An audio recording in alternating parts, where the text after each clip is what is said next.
Hi అండి. ఈరోజు మనము కాలీఫ్లవరు, పచ్చి బఠానీ వేసిన కూర ఎలా వండుకోవాలో చూద్దామండి. కొత్త వెరైటీగా ఉంది. టమాటా కూడా వేస్తాం అనమాట. కాలీఫ్లవరు, టమాటా, పచ్చి బఠానీలు కూర ఎలా రెడీ చేసుకోవాలో చూద్దామండి. టేస్ట్ అయితే అద్దరిపోతుంది. ఈ విధంగా ఒకసారి వండుకొని చూడండి.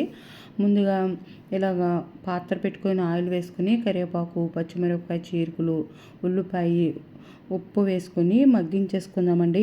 ఆయిల్లో మగ్గిన తర్వాత ఇవి చూడండి పచ్చి బఠానీలు ఒక 5 మినిట్స్ నేను ఉడికించుకున్నాను అనమాట. ఈ ఉడికించుకున్న బఠానీ కూడా వేసుకొని వేయించుకుని, పసుపు కూడా వేసుకొని వేయించుకుందాము. ఇది మసాలా పేస్ట్ అండి. మసాలా పేస్ట్ అనమాట. మసాలా పేస్ట్ కూడా వేసుకొని పచ్చివాసన లేకుండా వేయించుకున్న తర్వాత ఇందులో మనము కోసి పెట్టుకున్న టమాటాలండి, మీడియం సైజ్ టమాటాలు అయితే 4 వేసాను. ఈ టమాటాలు కూడా ఆయిల్లో మగ్గించేసుకున్న తర్వాత ఈ కాలీఫ్లవర్ కూడా నేను బాయిల్ చేసుకున్నానండి. ఒక 10 మినిట్స్ బాయిల్ చేసుకున్నాను అనమాట. ఇవి కూడా మగ్గించుకుందాము. ఇలా ప్లేట్లో వాటర్ వేసుకుంటే అడుగున అంటుకుపోకుండా ఉంటుందన్నమాట.